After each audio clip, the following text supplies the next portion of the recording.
அன்பே சிவம் அன்பே சிவம் அன்புமயம் சிவலோகம் அன்பே சிவம் அன்பே சிவம் அன்பே சிவம்.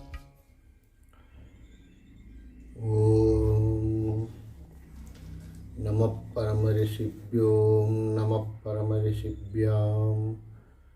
ஹரி ஓம். குருர் பிரம்மா குருர் விஷ்ணு குருதேவோ மகேஸ்வரः குரு சாக்ஷாத் பரம் பிரம்ம தஸ்மை ஸ்ரீ குருமூர்த்தயே நைமிதம் ஸ்ரீ தக்ஷணாமூர்த்தயே. ஓம் சிவாய நம. நாம வேதங்கள் பற்றின நிகழ்வு தான் இப்போ பார்க்க போகிறோம். இன்றைக்கி நாம் எடுத்திருக்கக்கூடிய கிரந்தம் பார்த்திங்கன்னா ஸ்ரீ ஆதிசங்கரர் அவர் எழுதின தசஸ்லோகி அல்லது நிர்வாண தசகம் அப்படின்னு சொல்லுவாங்க. இது ரொம்ப ரொம்ப ஒரு அற்புதமான ரொம்ப புனிதமான ஒரு கிரந்தம். ஏன் நம்ம இதை முதல்ல எடுத்திருக்கிறோம், ஃபஸ்ட்டு எடுத்த உடனே ஏன் நம்ம ஆதிசங்கரருடைய இந்த 10 ஸ்லோகங்களை எடுத்திருக்கிறோம் அப்படின்னா, இதுதான் ஒரு ஆன்மீக வழியில் வேதங்கள் நம்மளுடைய சமீப காலங்களில் ஒரு நிகழ்வாக ஒரு லைவாக ஒரு மகாபுருஷர் வாழ்ந்து அவர் மக்களுக்காக போதித்த வேதங்களில் மிக முதன்மையானது இதுதான். ஏன்னா நம்ம கடவுள் அவதாரங்கள், அவங்களோட கதைகள், இதிகாசங்கள், புராணங்கள், இலக்கியங்கள், இப்படி நிறைய விஷயங்கள் நம்ம பார்த்துருக்கலாம். அவைகள் எல்லாம் நமக்கு கூறப்பட்ட வாழ்க்கை முறைகள், என்ன மாதிரியான வாழ்க்கை வாழணும், கடவுள் நிலை எப்படி இருக்கும், அவர்களுடைய குணாதிசயங்கள் எப்படி இருக்கும், அவளுடைய சக்தி நிலைகள் எப்படி இருக்கும், அவளுடைய பராக்கிரமங்கள் எப்படி இருக்கும், இப்படிப்பட்ட விஷயங்கள் தான் நம்ம நிறையா பார்த்துருப்போம். ஆனால் உண்மையிலேயே வாழ்ந்து ஒரு மனித பிறவியாக ஜனனம் எடுத்து வாழ்ந்து சக மனிதர்களுக்கும் சக ஆன்மாக்களுக்கும் ஒரு மிகப்பெரிய ஒரு போதனையை கொடுத்தவர். அதுவும் இல்லாமல் ஆதிசங்கரர் தான் ஒரு அத்வைத ஞானம் அப்படின்ற ஒரு மிகப்பெரிய ஒரு ஸ்பிரிச்சுவல் பாத், ஒரு ஆன்மீக பாதையை துறைந்து வைத்த முதல் ஒரு அவதாரம் அவர் எழுதின முதல் ஸ்லோகங்களில் இந்த 10 ஸ்லோகங்கள் தசஸ்லோகம், அதாவது நிர்வாண தசகம் அப்படின்னு சொல்லக்கூடிய இந்த நிர்வாண தசகம் அவர் ஏன் எழுதினாருன்ற விஷயங்கள் இப்போ பார்ப்போம். இவர் கேரளாவில் பிறந்தவர். இவருடைய சிறு வயதிலேயே அவருடைய ஆன்மீக பயணத்தை தொடர்ந்துட்டார்.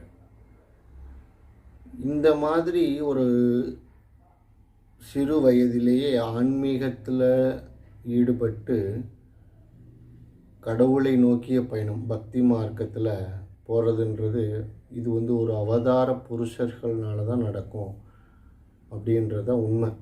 இப்போது நம்ம சமீப காலங்களில் எடுத்துக்கிட்டோம்னா, ரொம்ப சமீபமாக எடுத்துக்கிட்டோம்னா ரமண மகரிஷி அவர்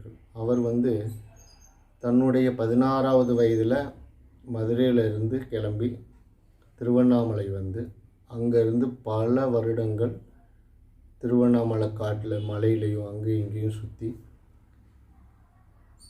அவர் மிகப்பெரிய ஒரு ஞான மார்க்கத்துக்கு ஒரு மிகப்பெரிய ஒரு திறவுகோலாக இருந்தார். அவர் மிகப்பெரிய ஒரு வழிகாட்டியாக இருந்தார். இந்த மாதிரியான மகான்கள் அவர்களுடைய சிறு வயதிலேயே ஆன்ம முன்னேற்றம் பற்றியும் பக்தி மார்க்கத்தில் ஒரு ஆன்மீக பயணத்தை அவர்கள் மேற்கொள்கிறாங்க அப்படின்னா அது அவங்க ஒரு அவதார புருஷர்களாகத்தான் இருக்க முடியும். நம்ம எல்லாத்துக்கும் தெரிந்த விவேகானந்தர், அவரும் சிறு வயதிலேயே துறவரத்துக்கு போனவர் தான். இப்படி பல பேர், பல மகான்கள் நம்மளுடைய வாழ்க்கைக்கு முன்னர் பல தலைமுறைகளுக்கு, சில தலைமுறைகளுக்கு முன்னால், ஒரு சில தலைமுறைகளுக்கு முன்னால் இந்த மாதிரி வாழ்ந்தவங்க.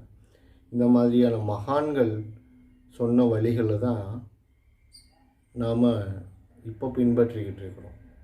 அப்படி வந்த ஒரு அற்புதமான ஒரு கிரந்தம் அப்படின்றது இந்த நிர்வாண தசகம் அப்படின்றது. இவர் கேரளாவில் காலடியில் வாழ்ந்துட்டு இருந்து அங்கேருந்து நடந்தே நர்மதை நதிக்கரையில் இருந்த கோவிந்த பகவத் பாதர் அப்படின்ற அவருடைய குருவை போய் சந்திக்கிறார். இதுதான் அவனுடைய முதல் ஆன்மீக பயணம். தேச சஞ்சாரம்னு சொல்லுவான். இந்த ஆன்மீக பயணத்தை அவர் தொடர்றார். இப்போ நமக்கு ஒரு கேள்வி வரும். 8 வயசில் ஒரு சிறுவன், அந்த காலத்தில் இப்போ இருக்கக்கூடிய நவீன ஜிபிஎஸ் வசதிகள் இந்த மாதிரி எதுவுமே இல்லாமல் எப்படி அவர் கேரளாவில் இருந்து அவர் கரெக்டாக நர்மதை நதிக்கரைக்கு போனார்? இவர் பல மாதங்கள் நடந்தே போயிருக்கிறார். அது அவ்வளோ பெரிய ஒரு ஸ்ரத்தை, அந்த குருவை சந்திக்கணும் அப்படின்றது. இப்போ இங்கே ஒரு கேள்வி, இவரோட குரு நர்மதை நதிக்கரையில் தான் இருக்கிறாருன்னு எப்படி தெரியும் அப்படின்னா, இதற்கான ஆதிசங்கரருடைய குருவை சந்திக்கிறதுக்குன்னு சில வாய்மொழியாக கூறப்பட்ட சில கதைகள் அல்லது புராணங்கள் எப்படி வேணாலும் சொல்லிக்கலாம். இந்த சந்நியாசிகள், அந்த காலத்தில் சந்நியாசிகள் என்ன பண்ணாங்கன்னா தேச சஞ்சாரம்னு சொல்லுவாங்க. இந்த தேச சஞ்சாரங்கள் எப்படின்னா, அவர்கள் தான் உணர்ந்த கடவுளை, தான் உணர்ந்த அந்த பக்தி மார்க்கத்திலேயோ ஆன்மீகத்தில் இருக்கக்கூடிய ஞான மார்க்கத்திலேயோ அல்லது யோக மார்க்கத்திலேயோ அவர்கள் எப்படி அந்த இறைநிலையை உணர்ந்தாங்களோ அதை எல்லா மக்களுக்கும் சொல்லி அவர்களும் அந்த நிலையை அடையிறதுக்கு அவர்களால் ஆன முயற்சியை அவங்க பயணிக்கிற வழிகள் எல்லாத்துலேயும் இருந்து சத்சங்கங்களாக எடுத்து தொடர்ந்து சொல்லிக்கிட்டே வந்தாங்க. அப்படி வர்றப்ப கேரளாவில் இருக்கக்கூடிய கீழடியில் இந்த குழந்தைய பார்த்து, அவனுடைய குரு நர்மதை நதிக்கரையில் உனக்காக காத்துக்கிட்டு இருக்கிறாரு, நீ போய் அங்கே அவரை பாரு அப்படின்னு சொன்ன உடனே இவருக்கு அவனுடைய தாய் தந்தையர்கிட்ட அனுமதி வாங்கிட்டு கிளம்பி போகிறார். அந்த காலத்தில் எப்படி போவாங்க அப்படின்னா, வியாபாரிகள் எல்லாம் பக்கத்தில் இருக்கக்கூடிய தேசங்கள், அப்போ சிறு சிறு தேசங்களாக இருந்தது தானே, வியாபாரத்திற்காக அவர்கள் பயணிப்பாங்க.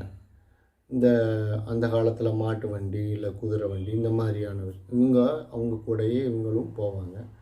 கூட போகும்பொழுது இவர் ஒரு சன்னியாசியாக இருக்கிறதுனால அவர்களுக்கு என்ன உணவு கிடைச்சதோ அந்த உணவை இவங்க வாங்கி கொஞ்சம் சாப்பிட்டுட்டு இவங்க அப்படியே தொடர்ந்து பயணிப்பாங்க. இப்படி பல மாதங்களாக பயணித்து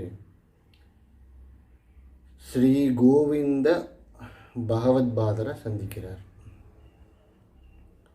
இந்த கோவிந்த பகவத் பாதர் அவர் எங்கே இருக்கிறார் அப்படின்னாக்கா, ஓங்காரேஸ்வரத்தில் இருக்கக்கூடிய ஒரு குகையில் அவர் தங்கியிருக்கிறார். அவர் ஒரு பல வேதங்களை கற்று ஒரு பிரம்மனிஷ்டராக இருக்கிறார். அவர் மிகப்பெரிய ஒரு ஞானியாக இருக்கிறார். இவர் போய் பார்க்க போகிறார். அப்படி பார்க்கும்போது அந்த ஞானி கேட்குறாரு, யாருப்பா நீ? உன் பெயர் என்ன? எங்கேருந்து வர்ற? என்ன விஷயமா என்னை பார்க்க வந்திருக்கிற? இப்படின்னு சில கேள்விகளை அவர் கேட்குறார். அப்பொழுது இந்த குழந்தை, இந்த 8 வயசு குழந்தை இந்த நிர்வாண தசகம் அப்படின்ற ஸ்லோகத்தை தன் குருக்கிட்ட சொல்ல ஆரம்பிக்குது. இந்த நிர்வாண தசகம் அப்படின்ற ஸ்லோகங்கள் முழுவதுமே ஆத்மா சம்பந்தப்பட்ட விஷயங்கள். தான் யார்? இப்போ நம்மக்கிட்ட ஒரு பெரியவங்க, நம்ம ஒரு வெளியூருக்கு போகிறோம், இல்லை எங்கேயாவது போகிறோம் அப்படின்னா, ஒரு பெரியவரை சந்திக்க போகிறோம், இல்லை ஒரு ஞானியரை சந்திக்க போகிறோம் அப்படின்னா, இல்லை புதுசாக ஒரு இடத்துக்கு போகிறோன்னா போன உடனே உங்கள் பேர் என்ன? நீங்கள் எந்த ஊர்லேருந்து வரீங்க? எதுக்காக என்னை பார்க்க வந்திருக்கீங்க? இப்படின்னு கேள்வி கேட்டோன்னே நம்மளுடைய பேர் சொல்லுவோம். நான் இந்த ஊர்லேருந்து வந்திருக்கிறேன், நான் இந்த காரணத்துக்காக உங்களை பார்க்க வந்திருக்கிறேன், நான் இவ்வளோ தூரம் அப்படி வந்தேன் அப்படின்றதெல்லாம் நம்ம சொல்லுவோம். ஆனால் இந்த தெய்வ குழந்தை 10 ஸ்லோகங்களை சொல்லுது. அந்த 10 ஸ்லோகங்கள் தான் நிர்வாண தசகம், அதாவது தசஸ்லோகி அப்படின்னு சொல்லக்கூடியது. இந்த 10 ஸ்லோகங்களுமே இந்த ஆதிசங்கரர் அப்படின்ற ஒரு தனிப்பட்ட நபரை குறிக்கக்கூடியதாக இல்லை. அவர் பயணித்த காலங்களிலேயே முக்தி நிலை அடைஞ்சிட்டார். அவரே அறியாமல் அந்த சிறு வயதிலேயே ஒரு முக்தி நிலையை அடைஞ்சிட்டார். நீண்ட தூர பயணங்கள், ஏன் இந்த சஞ்சாரங்கள்லாம் நடக்குது அப்படின்னாக்கா, இதில் ஒரு மிகப்பெரிய பயன் என்ன அப்படின்னா, இந்த ஆன்மீக வழியில் பயணிக்கக்கூடிய சாதுக்கள், இந்த சன்னியாசிகள்லாம் தொடர்ந்து ஒரு கொஞ்ச நாளைக்கு மேலே ஒரு இடத்துல இருக்க மாட்டாங்க. அவங்க தொடர்ந்து பயணிச்சுக்கிட்டே இருப்பாங்க. காரணம் என்ன அப்படின்னு பார்த்தீங்கன்னா, வேறு வேறு கலாச்சாரங்கள் இருக்கக்கூடிய மக்கள், வேறு வேறு சூழ்நிலைகள், உலக சூழ்நிலைகளில் இருக்கக்கூடிய மக்களை பார்த்து இவர்களுடைய கடைசி மூச்சு இருக்கிற வரைக்கும், இந்த சரீரத்தில் இந்த ஆன்மா இருக்கக்கூடிய வரைக்கும் அந்த ஆன்ம நிலையை அனுபவிச்சுக்கிட்டே இருப்பாங்க. இப்படி அந்த ஆன்ம நிலையை அனுபவிக்க அவர்களுக்கு புது விதமான ஞான நிஷ்டைகள் ஏற்பட்டுக்கிட்டே இருக்கும். புது விதமான அனுபவங்கள் ஏற்பட்டுக்கிட்டே இருக்கும். அப்படியான அனுபவங்கள் எப்படின்னா, இப்போ இதுக்கு முன்னால் ஒரு சில ஊர்களில் தங்கியிருப்போம். அப்போ நமக்கு ஒரு விதமான வாழ்வியல் அனுபவங்கள் கிடைக்கும். அதுலேருந்து நம்ம பயணித்து தொடர்ந்து அடுத்த இடத்துக்கு போகும் பொழுது நம்மளுடைய பயணம் இது சரியானது அப்படின்னு நம்ம ஒரு எண்ணத்தில் இருப்போம். ஆனால் அது வேறு ஒரு பயணத்தை நோக்கி போய்கிட்டு இருக்கோம். அங்கே போய் பார்த்தோம்னா அது வேறு மாதிரியான ஒரு நிலைப்பாட்டில் இருக்கும். அப்போது இது எப்படி சரியாக இருக்குது, இது எப்படி சரியான முறையில் இருக்குது, அதை புரிஞ்சுக்கிற விதங்கள். இந்த பிரபஞ்சத்தோட நிலைப்பாட்டில் ஒவ்வொரு மக்களும் ஒவ்வொரு சூழ்நிலைகளில்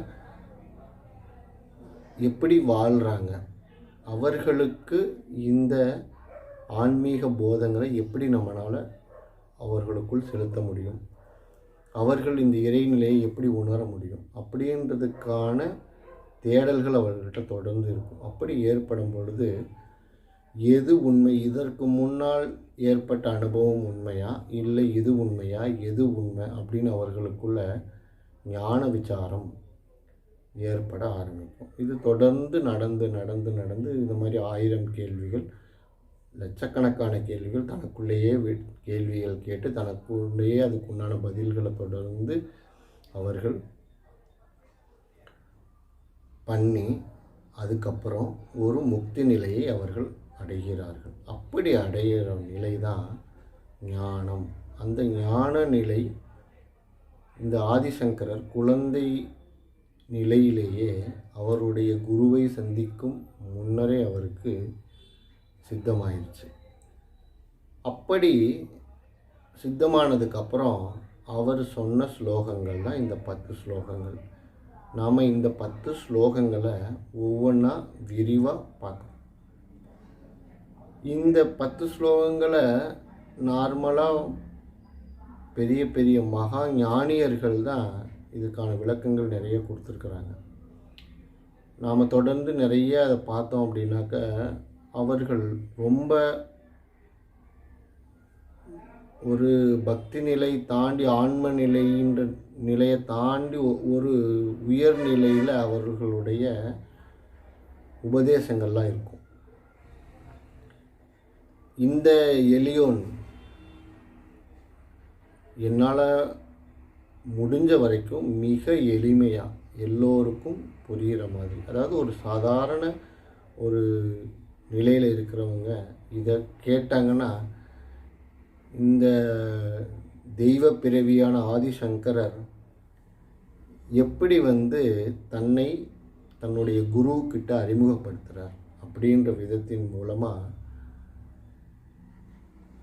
இந்த நான் அப்படின்றது யார், அப்படின்னா என்ன, அப்படின்னா எது, அது ஒரு கருப்பா வெள்ளையா, என்ன உருவம் கொண்டது அப்படின்ற ஒரு நிலையை அவர் எடுத்து வைக்கிறார் இந்த 10 ஸ்லோகங்களில். இதையே பல வருடங்கள் கழித்து அவர்களுடைய சிஷ்யர்களுக்கும் அதே 10 ஸ்லோகத்தை தான் சொல்கிறார். இந்த ஞானிகர்கள்கிட்ட ஒரு முக்கியமான விஷயம் என்ன அப்படின்னாக்க, ஒரு தடவை அவர்கள் அந்த வார்த்தையை சொல்லிட்டாங்கன்னா அதுவே சத்தியம், அதுவே நித்தியமானது. அது காலப்போக்கில் மாற்றம் எதுவுமே ஏற்படாது. இந்த ஆதிசங்கரர் அப்படின்ற மகா அவதார புருஷர் தன்னை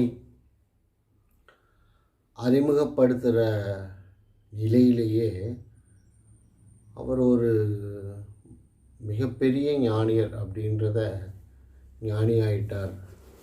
அவர் ஞானம் அடைஞ்சிட்டார்.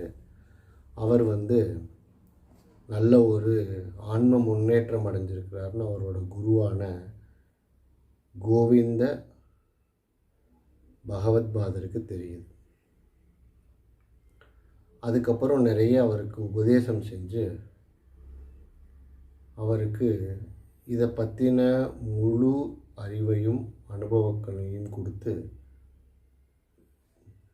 இந்த உலகிற்காக அர்ப்பணித்தார்.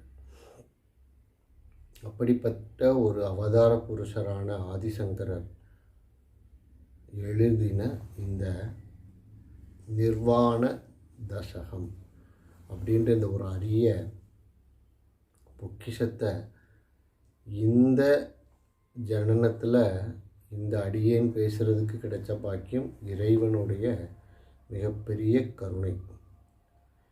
ஏன் இதுக்கு இவ்வளோ ஒரு பீடிகை போடுறேன், அல்லது இது ஏன் இவ்வளோ உயர்வாக சொல்கிறோம் அப்படின்னா, இந்த நிர்வாண தசகம் அப்படின்ற இந்த கிரந்தத்தை பேசுகிறது மட்டும் இல்லாமல் அதை கேட்குறவங்களுமே இப்படி ஒரு நிலை நமக்குள்ளே இருக்கா அப்படின்றத உணரக்கூடிய விதமான ஒரு அரிய பொக்கிஷமான விஷயங்கள் தான் ஆதிசங்கரர் அவருடைய குருக்கிட்ட அந்த அறியாத வயசில் ஜீவன் முக்தரா, அதாவது ஒரு முக்தி நிலையில் இருந்த அந்த குழந்தை பேசுனது அவ்வளோ பெரிய ஒரு பாக்கியம். அது அந்த ஒரு நிலை இன்னைக்கு இந்த அடியனுக்கு கூட அதில் 1% கூட அந்த அனுபவம் கிடையாது. காரணம் என்னென்னா, அவர்கள் அவதார புருஷர்கள், அவர்கள் ஞானியர்கள். நாமெல்லாம் என்ன பண்ணுறோம், அவர் சொன்னதை கேட்டுட்டு பார்த்துட்டு இவர் இப்படிலாம் சொல்லியிருக்கிறாரா, ஓ எல்லாம் பேசிட்டு இந்த முடிஞ்சனே தூக்கி எடுத்து போட்டுட்டு அடுத்த வேலையை பார்க்க போயிடுறோம். இவர் தன்னை எப்படி உணர்ந்தார், இந்த நான் என்ற நிலையை எப்படி உணர்ந்தார். இந்த நான் இந்த நான் இந்த நான் இந்த நான் அப்படின்ற நிலையில் தான் இந்த உலகமே ஒரு கேள்விக்குறியான நிலையில், ஒரு தெளிவில்லாத மனநிலையில், பதட்டங்களோட நிறைய கஷ்டங்களையும் அனுபவிச்சுக்கிட்டு இருக்கிறாங்க. நம்மளும் அனுபவிச்சுக்கிட்டு இருக்கிறோம் நிறையா. இப்படி இருக்கக்கூடிய நிலையில் இந்த குழந்தை, இந்த அவதார புருஷர் இந்த எழுதின 10 ஸ்லோகங்கள் இந்த ஆன்மீக பயணத்தில் நாம் எந்த இடத்தை அடைய வேண்டும், நமக்கு எந்த ஒரு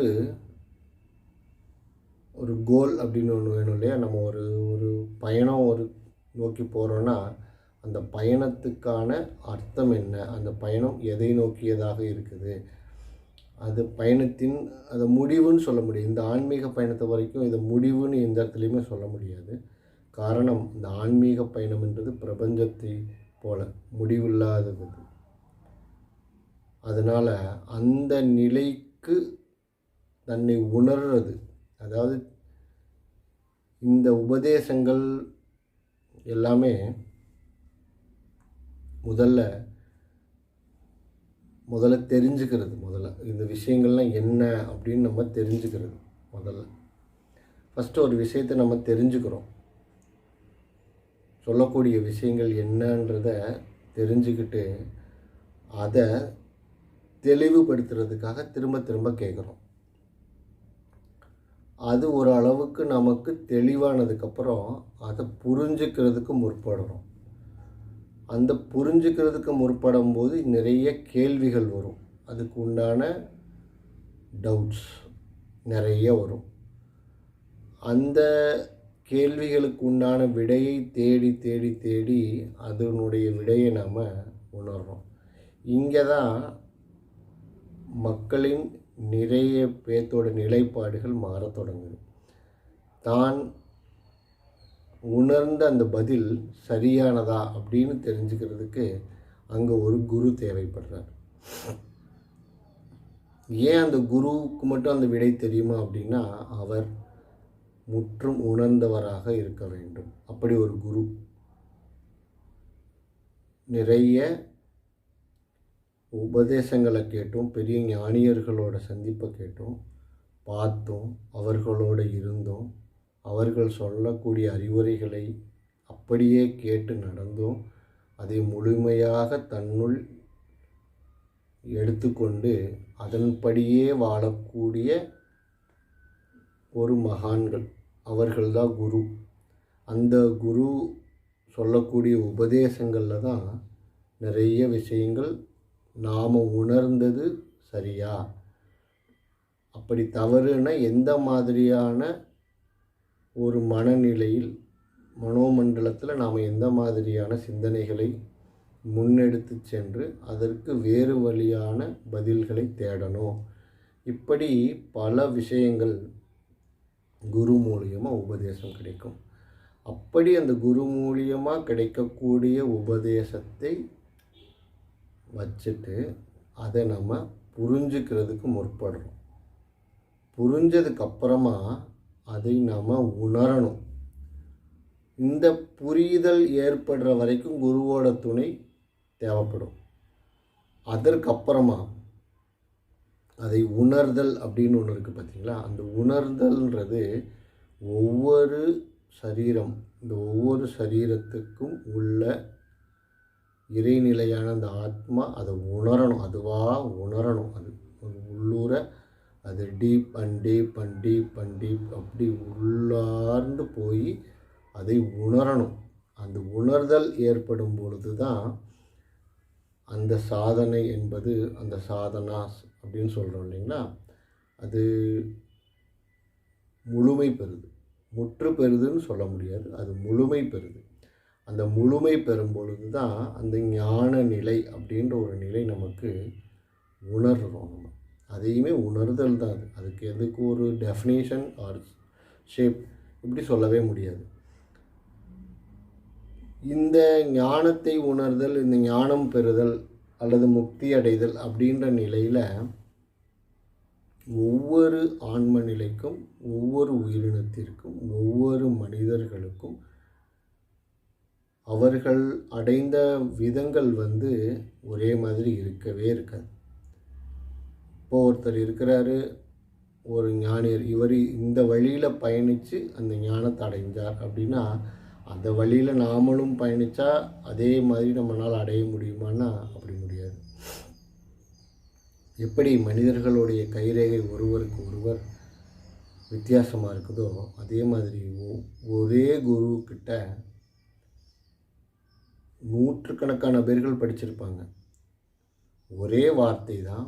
இப்போ ஒரு ஸ்கூல் எடுத்துக்கிட்டோம்னா, அந்த பர்டிகுலர் கிளாஸில் 50 மாணவர்கள் இருக்கிறாங்கன்னா 50 பேர்த்துக்கும் ஒரே மாதிரியான வார்த்தை தான் சொல்லப்படுது. ஆனால் அந்த 50 பேரும் அதை எப்படி புரிந்து கொண்டார்கள், அதை எப்படி அவர்களுக்குள் தெளிவு ஏற்படுத்திக்கிட்டாங்க, அதை எப்படி அவர்கள் உணர்ந்தாங்க அப்படின்ற விதத்தில் அவர்களுடைய அறிவு தெளிவுபடுவதும், தெளிவடையாமல் இருப்பதும், அவர்களுக்கு சந்தேகங்கள் ஏற்படும் விதங்களும் மாறுபடுது இல்லையா? அதே மாதிரி இது ஒரு சின்னதாக ஒரு எடுத்துக்காட்டு. அது மாதிரி உயர்ந்த ஞானியர்களை குருவாக பெற்ற சிஷ்யர்கள், சீடர்கள் அந்த ஞான குருக்கிட்டேருந்து பெற்ற உபதேசங்களை அவர்கள் புரிந்து கொள்ளும் விதத்தை வைத்து அந்த நிலை மாறுபடுது. அவர்கள் அந்த முக்தி நிலையை அடைய அவர்கள் எடுத்துக்கொள்ளும் பாதை மனோமண்டலத்திலும் அல்லது அவர்களுடைய இயல்பான நடவடிக்கைகளையும் அவர்கள் எடுத்து வைக்கக்கூடிய ஒவ்வொரு ஸ்டெப்லையும் மாறுதல்கள் ஏற்பட்டு அதன் மூலியமாக புதுவிதமான அனுபவங்களை பெற்று அதுக்கப்புறமா இந்த ஞான நிலை அப்படின்ற நிலை அடைகிறாங்க. ஆனால் பாதைகள் வேறு வேறு விதமாக இருக்கலாம், ஆனால் அடையக்கூடிய இடம் ஒன்று தான். அதற்கு பெயர்கள் வேறு வேறு சொல்லிக்கலாம். ஆனால் அந்த ஞான தெளிவு அப்படின்றது ஒரு இடம்தான். அந்த ஞான தெளிவு ஏற்பட்டுருச்சு அப்படின்னா, ஒன்ஸ் அது ஏற்பட்டுருச்சு அப்படின்னா அதுக்கப்புறம் அது மறையாத சூரியன், அவ்வளோதான். அது இப்போ இந்த வேதாந்தத்தில் அதிகப்படியாக சொல்லக்கூடிய ஒரு உதாரணம் எப்படின்னா, இந்த பாம்பும் கயிறும் அப்படின்றத தான் அதிகப்படியான உதாரணங்களாக சொல்லுவாங்க. எப்படின்னா, இருட்டில் ஒரு கயிறு தொங்கிக்கிட்டு இருக்கு. அது ஒரு லேசான வெளிச்சம், ஒரு மங்கலான வெளிச்சம், தெளிவாக தெரியாத ஒரு வெளிச்சத்தில் அதை பார்க்கும்போது பாம்பு தொங்கிக்கிட்டு இருக்கிற மாதிரி தான் தெரியுது. அது காற்றுல அப்படியே மெதுவாக ஆடுது. ஆடும்போது பாம்பு நெளிகிற மாதிரி இருக்குது. அப்போ அந்த பாம்பு நெளிகிறத பார்த்துட்டு இது பாம்பா கயிறா அப்படின்னு தெரியாமல் பயந்துக்கிட்டே நிற்கிறவங்க எப்போ அதை கயிறுன்னு தெரிஞ்சுப்பாங்க? அதற்கு அதன் மேல் ஒரு வெளிச்சம் படுது, அல்லது ஒரு துணிச்சலாக போய் அது என்னன்னு பக்கத்தில் போய் பார்க்கறதுக்கு உண்டான ஒரு தைரியம், மனோதிடம். அதை ஒரு வெளிச்சத்தில் பார்க்கும் பொழுது என்ன ஆயிடுது? அது பாம்பு இல்லை, கயிறு தான் அப்படின்ற ஒரு அறிவு நிலை ஏற்படுது இல்லையா? இந்த ஒரு அனுபவ நிலையை அல்லது அந்த அறிவு நிலையை ஞானம் அப்படின்னு நம்ம எடுத்துக்கிட்டோம் அப்படின்னா, அதுக்கப்புறம் நீங்கள் 1000 தடவை அந்த கயிறை அதே நிலையில் பார்த்தீங்கனாலும் அதை கயிறுன்னு தான் சொல்லுவீங்களே தவிர பாம்புன்னு சொல்ல மாட்டோம். காரணம், நமக்கு அதன் மேலே இருக்கக்கூடிய தெளிவு ஏற்பட்டுருக்கு. அந்த அறியாமையில் இருக்க வரைக்கும் நம்ம நிறையா புலம்புறோம், நிறையா என்னென்னமோ அதுக்கு உண்டான அது நல்ல பாம்பாக இருக்குமோ, இல்லை விஷப்பாம்பாக இருக்குமோ, இல்லை கட்டுவிரியனாக இருக்குமோ, அந்த பாம்பாக இருக்குமோ, இந்த பாம்பாக இருக்குமோ அது ஆண் பாம்பாக இருக்குமோ, பெண் பாம்பாக இருக்குமோ, அது அரிய வகை பாம்பாக இருக்குமோ, கொடிய விஷமுள்ளதாக இருக்குமோ, விஷமில்லாததாக இருக்குமோ, இது எவ்வளோ நீளமாக இருக்கும், இது ஏன் இப்படி தொங்கிக்கிட்டு இருக்குது, மலை பாம்பாக இருக்குமோ, இது ஏன் இப்படி தொங்கிக்கிட்டு இருக்குது, இப்போது ஏதோ இறைக்காக காத்துக்கிட்டு இருக்குதா, இப்படியான கட்டுக்கதைகளை நம்ம நிறைய பேசிக்கிட்டே இருப்போம். இதெல்லாம் நம்மளுடைய அறியாமையில் அதன் உண்மைத்தன்மையை உணராமல் நாம் பேசக்கூடிய விஷயங்கள். அந்த உண்மைத்தன்மை நமக்கு எப்போ தெளிவு ஏற்படுதோ அது அவ்வளோதான். இன்றைக்கி நைட்டு அந்த கயிறு தொங்கிக்கிட்டு இருக்கு, நைட்டு ஒரு 10 மணிக்கு அந்த பக்கமாக போகிறீங்க, அந்த கயிறை பார்த்து பாம்புன்னு நினச்சி 1 மணி நேரமாக நம்ம அந்த பக்கமாக போனோம்னா நம்ம மேலே விழுந்துருச்சுன்னா நம்மளை கடிச்சிச்சுன்னா நம்ம செத்து போயிடுவோம். இப்படி ஒரு காட்டுப்பகுதி தனிமையான ஒரு இடத்துல இப்படி போய் பாம்புக்கிட்ட சிக்கி செத்து போயிட்டோம்னா நம்மளை காப்பாற்றக்கூடிய முடியாது. நம்மளால் எந்திரிச்சு அவ்வளோ தூரம் போக முடியுமான்னு கூட தெரியாது. நம்மளோட உயிரை காப்பாற்றிக்க முடியுமா அப்படின்ற அச்சத்திலே ஒரு மணி நேரம் அங்கே நிற்கிறீங்க. அப்போ அந்த பக்கமாக இருந்து ஒரு வாகனமோ அல்லது ஒரு வெளிச்சமோ அல்லது ஒரு மின்னல் வெளிச்சமோ அல்லது ஒரு நிலா வெளிச்சமோ அது மேலே படும் பொழுது நம்ம அதை உற்றை நோக்கி பார்க்குறோம். கவனமாக பார்க்கும்போது அது பாம்பு மாதிரி தெரியலையே, கயிறு மாதிரி தெரியுது, கயிறு தான் அப்படின்றத நாம் புரிஞ்சுக்கிட்ட வினாடியில் அந்த செகண்டில் அந்த பயம் போயிடும். இவ்வளவு இந்த 1 மணி நேரமாக நம்ம பண்ணிக்கிட்டு இருந்த கற்பனைகள் அனைத்தும் அந்த ஒரு செகண்டில் காணாம போயிடும். திரும்ப மறுநாள், அதுக்கப்புறம் மறுநாள், அடுத்து 6 மாதம், அடுத்து 1 வருஷம், அந்த ஜென்மத்தில் இந்த ஜனனம் அந்த நீங்களுடைய கடைசி நிலை இருக்க வரைக்கும் எப்பெல்லாம் அதை பார்க்குறீங்களோ அப்போ வரைக்கும் அது கயிறாக தான் உங்களுக்கு தெரியும். ஒன்ஸ் இஃப் யூ கிளியர், அந்த கிளியரன்ஸ் உங்களுக்கு கிடச்சிருச்சு அப்படின்னா அந்த அறியாமை இருக்கும் பொழுது உங்களுக்கு ஏற்பட்டக்கூடிய பதட்டம், பயம், கற்பனை நிலைகள், ஏகப்பட்ட பதட்டம், அதற்காக முன்னெச்சரிக்கையாக நம்ம என்ன மாதிரி எடுப்போம் அது இதுன்னு ஏகப்பட்ட கதை கட்டுரைகள், ஏகப்பட்ட விவாதங்கள் மனசுக்குள்ளே ஓடுனது, வேர்த்து விறுவிறுத்து போனது, கைகால் நடுக்கம் ஏற்பட்டது, எல்லாமே அந்த தெளிவு ஏற்பட்டதுக்கப்புறம் காணாம போயிடும்.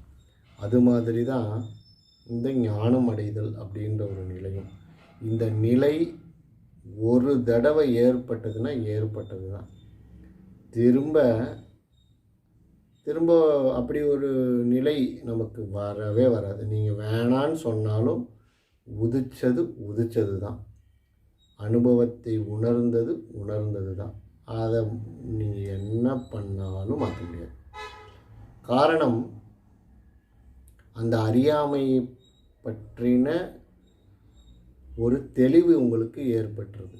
அப்போ அந்த ஞான நிலை உங்களுக்கு இதுதான் உண்மை அப்படின்ற நிலை உங்களுக்கு ஏற்பட்டுருச்சுன்னா அதுக்கப்புறம் அதை பற்றி நாம் எதுக்கு பயப்பட போகிறோம்?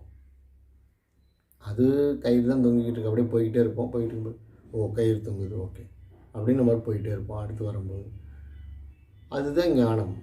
நீங்கள் ஞான நிலை அப்படின்றது நம்மளுடைய அறியாமையில் நாம் நம்மை சுற்றி இருக்கக்கூடிய இந்த உலகை பார்க்கும் விதமும் அது எல்லாமே அறியாமையால் ஏற்படுகிறது. ஒன்ஸ் நாம் அந்த மன தெளிவு அப்படின்றது நமக்கு ஏற்பட்டுருச்சுன்னா அதுக்கப்புறம் இந்த உலகத்தை பார்க்கும் விதம் எப்படிப்பட்டதாக இருக்கும் அப்படின்றது அந்த ஞானம் அடையும் பொழுது ஏற்படக்கூடிய அனுபவம்.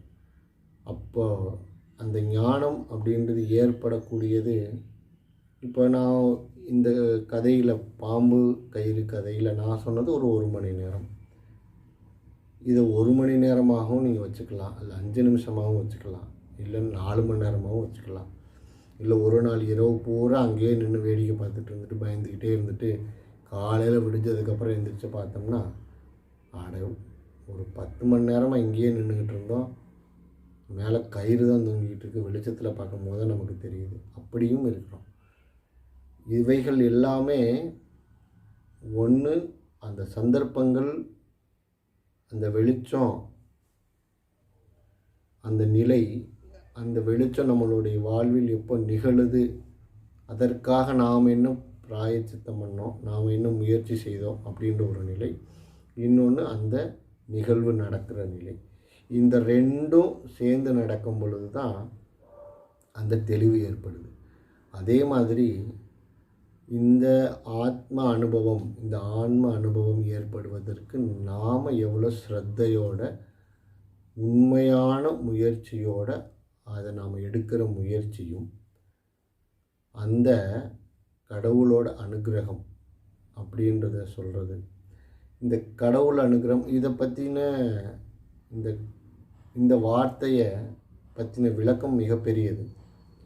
அதனால் அந்த ஆன்ம அனுபவம் அப்படின்றது நம்மளுக்கு தொடர்ந்து நமக்கு கிடைச்சி, அந்த அறிவு நிலையை நாம் எப்பொழுது உணர்கிறோமோ அப்பொழுது எதையெல்லாம் நாம் உண்மை என்று நினைத்து கொண்டிருந்தோமோ அவைகள் அனைத்துமே பொய்யா போயிடும். எதை பற்றின ஒரு கற்பனைக்கு எட்டாத ஒரு நிலை,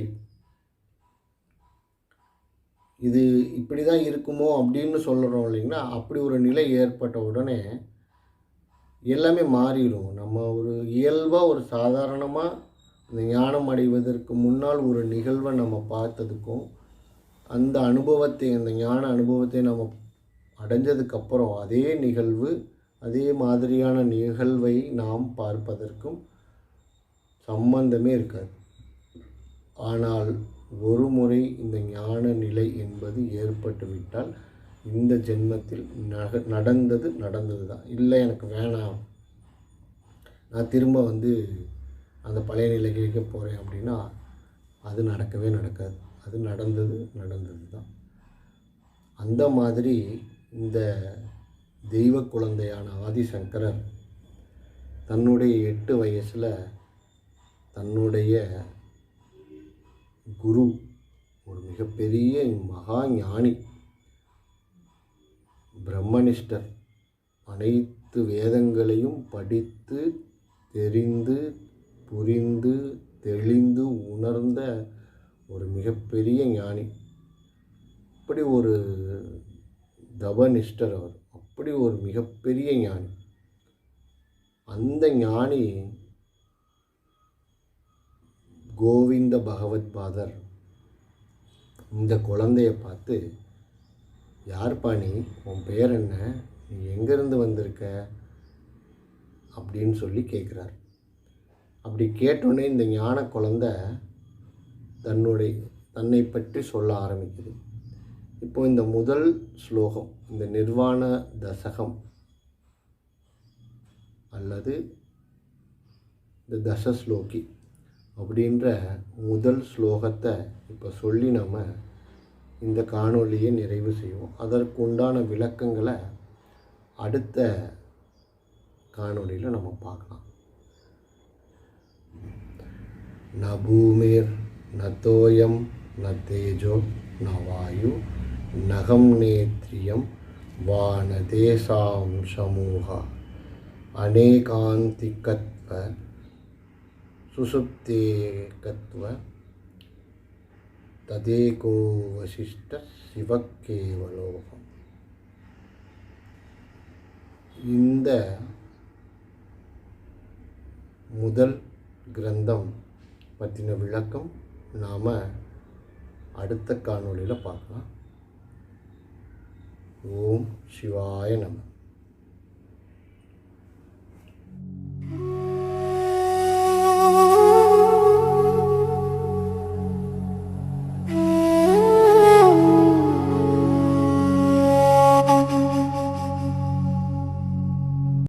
நடித்தது போதும் ஐயா, என் நாடகத்தை முடித்து வை.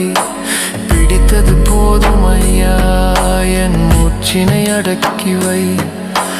அழுது அழுது என் கண்ணீராராய பெருகுதப்பா, ஜீவிதத்தை உன்னிடமே ஒப்படைக்க வந்தேன் ஐயனே.